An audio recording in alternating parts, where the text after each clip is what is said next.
Chairman, sir, with your kind permission, I rise to move that the Public Examinations Prevention of Unfair Means Amendment Bill 2026, as passed by the Lok Sabha, may be taken into consideration.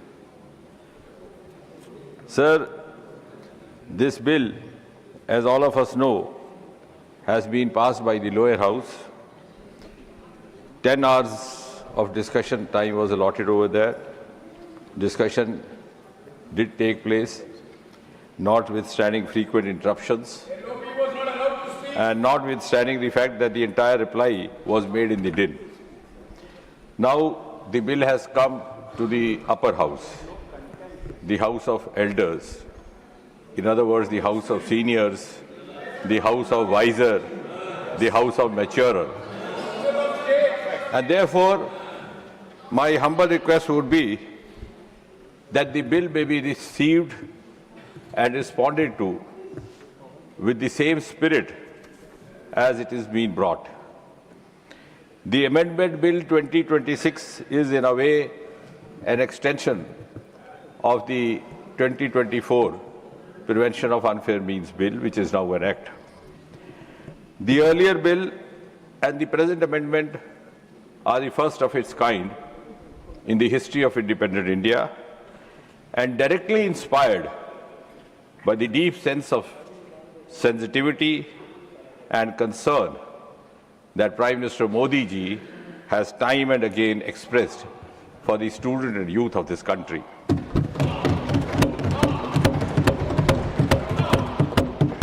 The bill also testifies that this government does not stand on prestige. We never stand on prestige. We are open to healthy inputs. We are open to constructive suggestions from all quarters.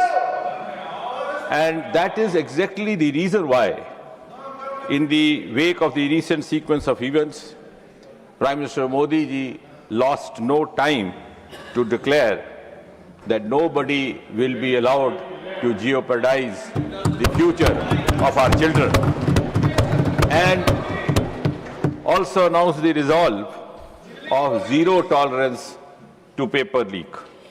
And hence, this legislation, which seeks to make amendments in 2024 Act in order to make it more stringent, more deterrent, is being brought in.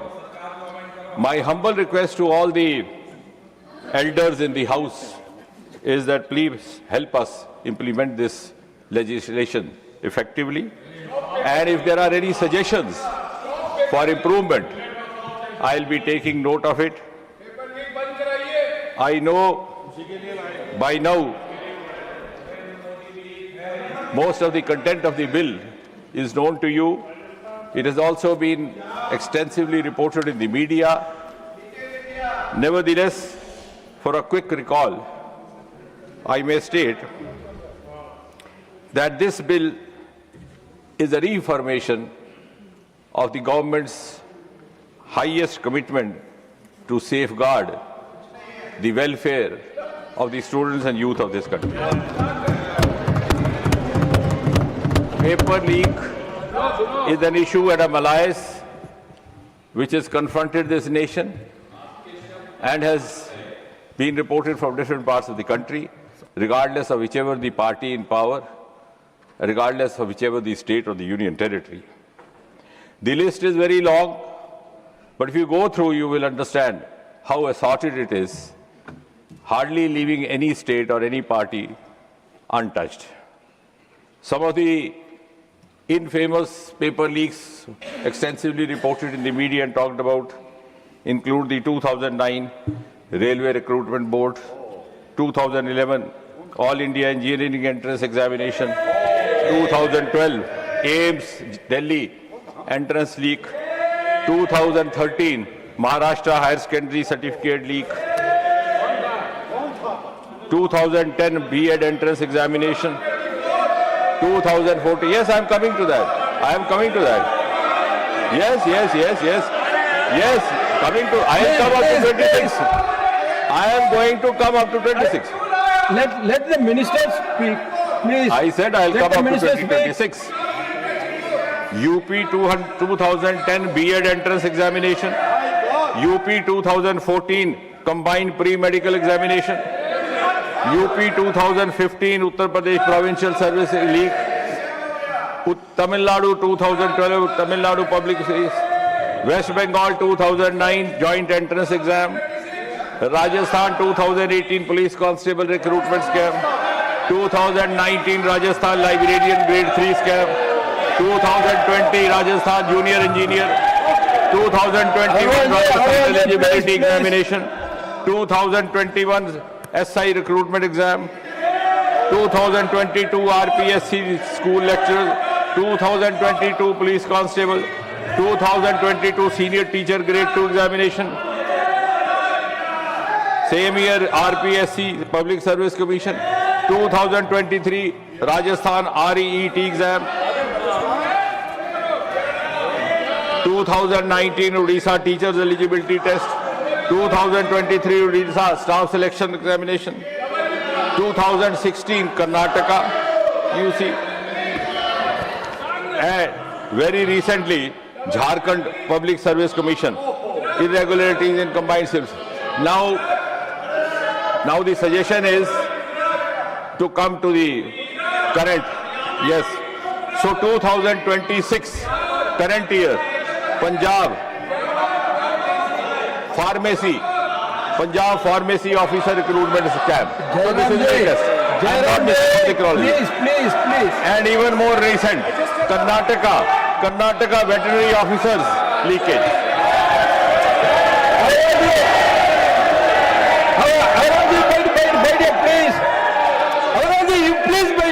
I will take care of you, please, by the.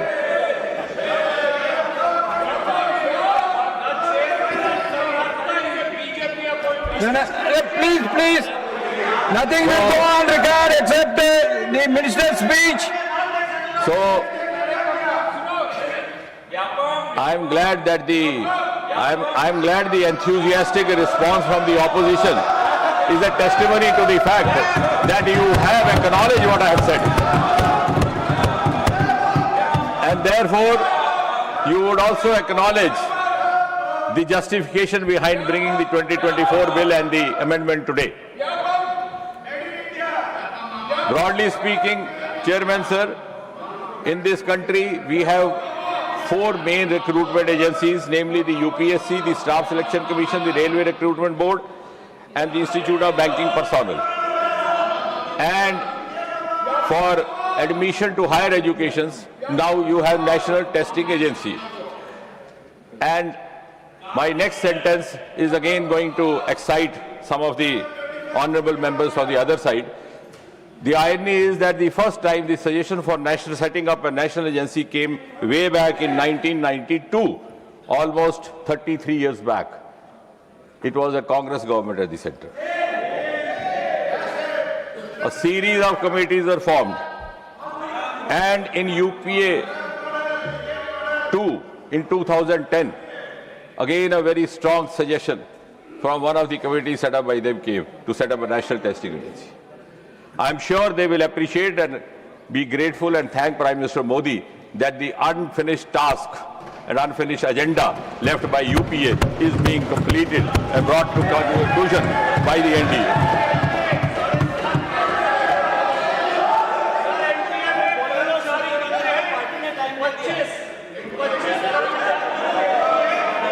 And therefore, please take your seat. And therefore, Ayurway, in an honest bid, please take your seat. Don't get agitated. In an honest bid to carry forward what could have been carried forward by the earlier governments, the Public Examination Bill 2024 was brought in January 24. It was enacted in February 24, implemented in June, and also notified in June 24.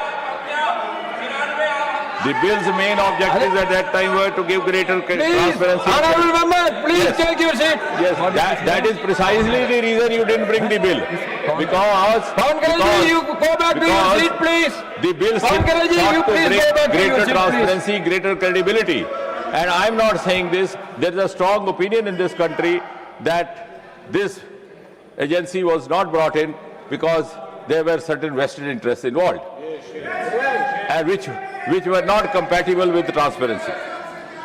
But here it was a noble thought to reassure the youth that their sincere and genuine efforts would not go unrewarded in the hands of a few vested interests, and to ensure that their future would not be jeopardized by self-seeking. Your party is having sufficient time. You can give notes to your speakers, and you can speak also. Please wait. The more please you take your admit seat. that you had a reason you take of your not seat. bringing in national testing agency No running commentary, for please. 53 years. Just as they took 70 years to erase out Article 370, which was their commitment, they took 33 years not to bring in national testing agency. And now that this is being brought, the clamor is not against the bill. The clamor is against that interest which is going to get compromised hereafter. You are the protectors of paper leak mafia. That's Yes. This will not go on record. The running commentaries will not Very go on fact. record. Only the minister's speech will go on record. The government's intention is evident from the fact that You can speak everything when you the recent leak was when reported. you are going to speak. When your turn is coming, why you are giving running commentary, please? Minister, please. No, I don't get disturbed. In fact, I feel complimented. That means it is touching the right chord. सही जगह पे निशाने पे तीर लग रहा है. मैं ये स्मरण कराने की कोशिश कर रहा हूं कि 33 साल तक जो ये काम ना कर सके वो आज अंजाम होने जा रहा है. लेकिन मुझे यकीन है इस देश में कुछ ऐसे भी कुछ बुद्धिजीवी थिंकर होंगे जो इसका भी आंकलन करेंगे कि 33 साल वो क्या कारण थे जिस कारण से ये नेशनल टेस्टिंग एजेंसी स्थापित ना की गई. वो कौन से वेस्टेड इंटरेस्ट थे, वो कौन से मैनेजमेंट कोटा थे कॉलेजों के.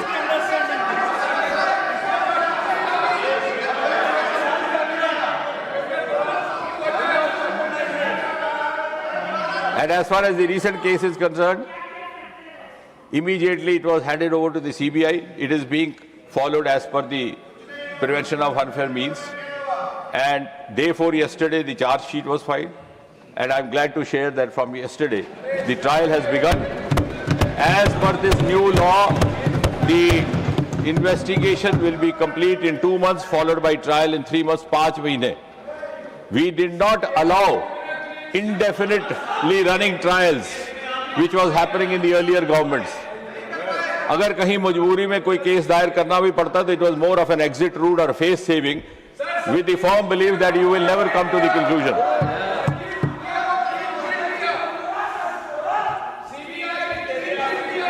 मैं उसका भी बताऊंगा, but I'll speak elaborately during reply. What he is saying is, I thought Jairam ji is a very well-read person, but possibly he has not read the news report in full. Mukhia was never implicated in 2026 case. A, he was also not implicated in 2024 leak. While rounding up, मैं आपने पढ़ी नहीं खबर. While rounding up, since he was a known scamster in Bihar for paper leak, so when they were rounding up the suspects, he was also taken in. But per se in this case, he was not involved. And that is the report. I thought you read more than me, but today I am glad that I read more than Jairam ji. Anyway, so sir, without wasting time then, because we have to go in for discussion, a number of speakers, and finally we'll also have the concluding remarks. Just to spell out briefly in 5 minutes these important provisions that are being brought in, just the recall of the fellow speakers as well. In the earlier bill of 2024, we had the subsection 1 of section 10, where a person or persons involved were subject to 3 to 5 years of imprisonment and a fine up to 10 lakh. This has been increased to imprisonment of 5 to 10 years and a fine up to 50 lakh. As far as the service provider is concerned, now if Jairam ji has not read that, I will read out. What is the definition of service provider? नहीं, क्योंकि आप ही बार बार टोक रहे हैं और कह रहे हैं आपको ज्यादा. Service provider means any agency, any organization, any body, any association of persons, any business entity, any company, any partnership or single proprietorship, any sub-associates, any subcontractors, any provider of sport, of any computer resource or any material, by whatever name it may be called, which is engaged by the Public Examination Authority for the conduct of public examination. So this was a definition given in 24 itself, but just to recall. Now, in 24, the penalty laid down was fine up to ₹1 crore and barring them from conducting an exam for 4 years. This fine is now being increased to 5 years, and the concerned would not be allowed to conduct an exam instead of 4 years for as long as 8 years.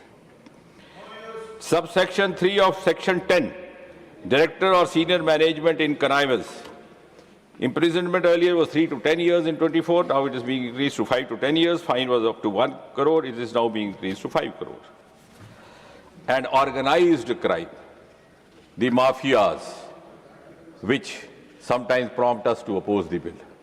Mafia is a larger nexus. It could involve persons from the business community, persons from the crime world, and persons from public life also sometimes, unfortunately. And the echo buzzes all around. And for this organized crime committers, the imprisonment earlier was 5 to 10 years. It is being increased to 7 to 10 years. And fine was earlier not less than 1 crore. It is now being increased to 10 crore. And most importantly, there is a provision of special fast-track court, so that the powers that be do not find an exit in filing a case, sleeping over it, and allowing the same malaise to continue as was happening before 2014. The Special Task Force, this is a new provision involved, and therefore, in the Act, we are adding Section 12A, a new section. The investigation could be conducted by a police officer, could be conducted by a central agency, if the government chooses to refer, as has been done in the current case, and also by a special task force, namely the STF. And the investigation will have to be completed within a period of 2 months, followed by trial within a period of 3 months, so that the special fast-track court will be able to exclusively deal with this. The special prosecutors will be nominated or appointed in consultation with the concerned High Court, and on justifiable grounds alone, the appeal provision is laid down, not in normal cases, that too to the double bench of the High Court. And beyond 30 days, unless the High Court is satisfied, it would not be possible to file an appeal, and in no case beyond 90 days. Now, may I also add over here that in the course of these few days when the bill was in process, it was being put up in Lok Sabha, it was being taken up in the discussion, the action has simultaneously started. We requested the Ministry of Law, and I'm glad the Department of Justice has already set up 6 special fast-track courts in this country. More are in the making. One of them is Delhi, where the trial has started yesterday in the current case. The other one is Mumbai, then in Calcutta or Kolkata, 4th or Madhya Pradesh, Bihar, Uttarakhand, and more are incoming. And as you all know, Prime Minister made this announcement and also said this in a video. हर जगह होगा, हर जगह होगा. ये तो अभी हमने तुरंत ये इसलिए किया कि दिल्ली का केस था तो इस 6 जगह हो गया. A task force has been appointed with Nandan Nilekani, the co-founder of IFSC, S. Somanath, former chairman ISRO, Tapan Dekka, ex-DIP, Dr. V. Kamakoti, director IIT Madras, Chennai, Anita Karwal, former secretary education, and Amrita Lal Meena, logistics expert. And repeatedly it was said that immediately for going into the vision provisions of the National Testing Agency, I don't know how this misconception has been sought to be created, that the Radhakrishnan Committee, which was set up in 2024, the recommendations have not been implemented. I would like to share with this august House that out of the 46 key recommendations, 35 already stand implemented, that is more than 76%. And therefore, the government is in right earnest with all the sincerity at its command, bringing in this amendment, and I'm sure no member will have any reason to object to this, and if you have an objection, I'm afraid the countrymen will be having objections for you.